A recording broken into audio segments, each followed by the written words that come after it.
Had a good win for our guys. Obviously, Texas is a very good team. They beat some of the best teams in the country. Very good players, and obviously Coach Miller, a guy that I've respected a long time, does a great job. So we knew this would be anybody's game. I love our team, though. We've come a long way since where we started. Keys to the game, we had a great second half offensively, really shared the ball. We shot 51% from the field and over 40% from three, or right at 40% from three.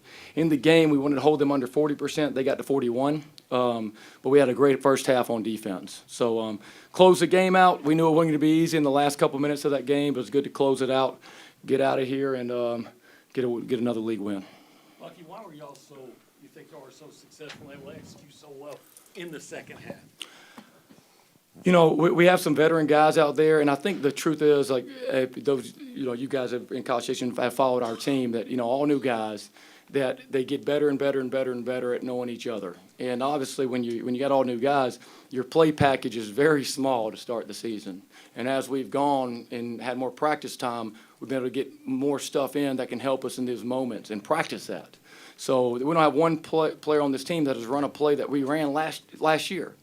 So now we're getting the continuity you got to have, knowing multiple positions of how to run it, and then obviously executing it. Bucky, do you feel your depth warmed down a little bit in the second half? And also Jamie Vincent, local kid, what did you get from him tonight? Yeah, Jamie Vincent was awesome. I mean, he keeps growing. He probably could play more minutes. He's just playing behind maybe our most valuable player, Rashawn Agee. And so I think Jamie's going to have a bright future here for us. I hope our depth wears other teams down because, it's not like you look at our roster and there's, 7 first-rounders necessarily, but we got 10 to 15 very good players. And so I got confidence in all of them. So when you're in there, I don't care if it's 5 minutes, 10 minutes, 20 minutes, 30 minutes, you got to do your job to lean on the other team.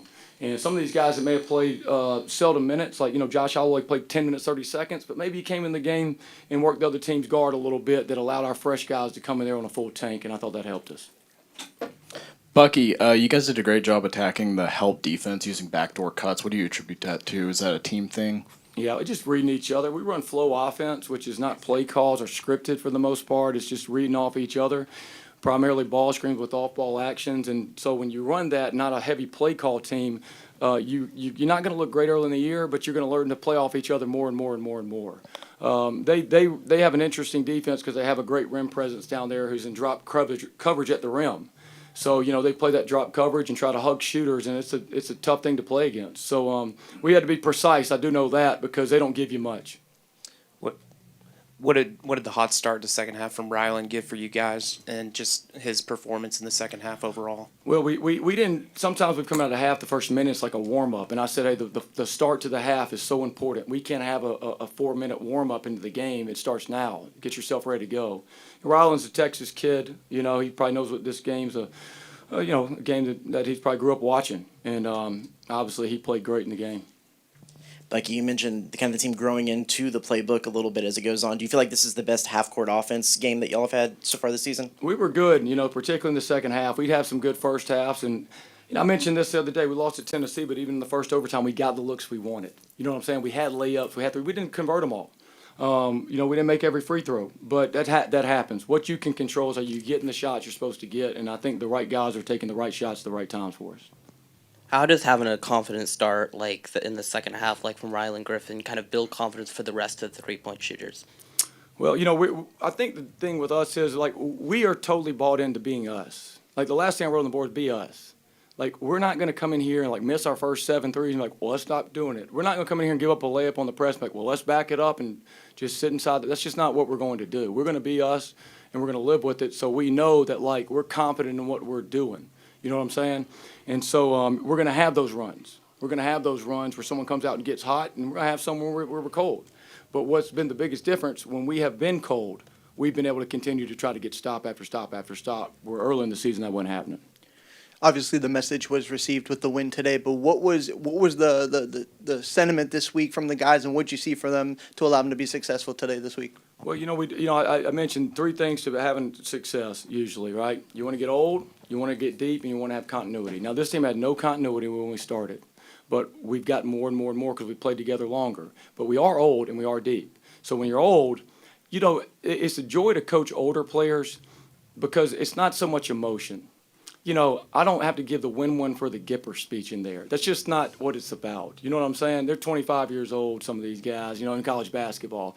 So the older the team you got, they know what time it is. They play off intensity, not emotion, not highs and lows from the crowd, just that calmness that you got to play with. What do you see from Rashawn's ability to go against their big guy, number 8, in the second half, and y'all's just ability to limit him? Yeah, Rashawn, obviously 8 is really good and long and athletic, but sometimes I don't feel that we have trusted Rashawn down there regardless who's guarding him. This is more before my generation. I'm a Birmingham guy, and there's a guy from Leeds, Alabama by the name of Charles Barkley. He was undersized a lot, but he was able to get things done if you give him enough touches around the basket.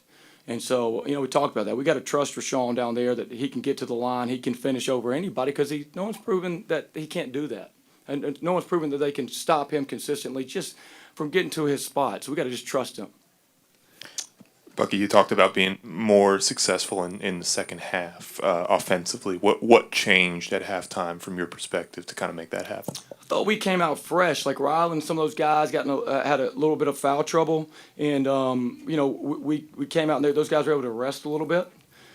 We continued to attack. When we got stops, we continued to run. My message to those guys all the way through the end is play like we're down by 8 to 10 points. Like we don't look at it. Oh, we're up 10. Let's walk it up. Oh, we're up 10. Let's just run back. Now we could not play as aggressive on defense because they were in the double bonus. Anytime we touched them, they were shooting 2, so we had to go a little more zone than we wanted to. But I think that our aggressiveness throughout and not looking at the scoreboard, really helped us in that game. Bucky, you guys forced 8 turnovers. You're forcing twice as many. Just a lower possession game than you're used to playing typically. Yeah. What do you think that says about your guys that you're able to go out there, play maybe a slower paced game than you think you're going to play and still come out with the win on the road? Great teams can win different ways. So my coach once told me, if you're a great team, you can win the 60s, 70s, 80s, 90s, or 100s. And in this league, we know you got to do what the game calls for, right? You just got to do what the game calls for. And didn't turn them over as much as we would love to turn them over every single time. But our half-court defense and our rebounding, even though, they got 11 offensive rebounds, was better than it was last game. I had a buddy who was here at the game, and, I said, man, I just, it's good to bounce back. I was sick about that Tennessee one. I feel like we could be undefeated in league play. But he said, yeah, but if y'all won that one, y'all may have not executed and done the things like rebounding and free throw rebounds to win this one. That's just how it goes. And that's why you got to keep moving forward and getting better. Bucky, what was, just kind of from your perspective, your first taste of this rivalry game, Lone Star Showdown, and then what did you see from the guys? I know a lot of them haven't played in this game yet, so just get prepared for this. Well, look, I got a text. I know it's hard to win in here. Like, you can go back and look since 1987 it's hard to win in here. And I had a text and someone told me how many times, A&M's only won in there X number of times. It's 1987. And I texted my buddy, I said, and I felt like, hey, we got a team that can do it. We got a team that can do it. And so I think we have a team that can do it because we do have a mature team that's a true team. Now, you can say, well, sounds like Coach Pete, they're a true team. Y'all have been in media like early in the season. I never said anything like that. Didn't know each other's names yet. But we have a team that's playing for each other and are fighting for each other. And that's good to see. And that's how you win games like this. Not because it's a rivalry game. I told him this game's no different than any other SEC game, right? Texas doesn't get 3 losses for that. We don't get 3 wins. So the most important thing we can do is just keep being the tight team that we are, to value getting the right shot for the right people and playing hard for the people next to you. Now, I will say this. I totally understand rivalry games. I totally understand fan bases. I love our fan base. I love our fan base. And I want all the Aggies back in College Station, the best city in the state, to be celebrating really hard tonight. Bucky, to that end, first time winning here since 2002. What does it mean for the program to kind of snap that losing streak? Yeah, it's good. It's just because we're showing we can win on the road, right? We're showing we can win on the road. So someone texted me, we know it's not hard. This is a great program with great athletics here. It's not hard to go into anywhere and win, particularly when they got really good players and really good coaches, But this is what we want for the state, and I said it to the Texas fans, right? We may not come out on the right side of this, or we may not come out on the right side tonight, but the passion for basketball here, that's great to see, because I'm from Alabama. There's a great passion for football there. right? And then Auburn and Alabama basketball got going. There's basketball really started to amp up. And it was great to see that here in basketball season, we had a great passion from both fan bases here. Hey, Bucky, their 7-footer's been giving people problems. How much of a premium did you guys place on trying to limit his touches to keep him from getting going? Yeah, he's a really tough matchup because he can score when he catches it and go to work, and then they do a great job of putting him in positions where he can score almost before he catches it, and they throw it right in, and he scores it.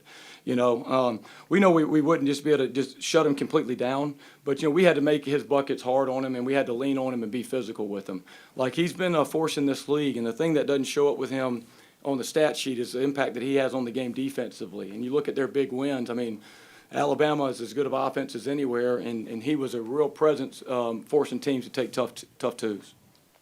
Anything else for Coach? All right, thank you guys. Thank y'all.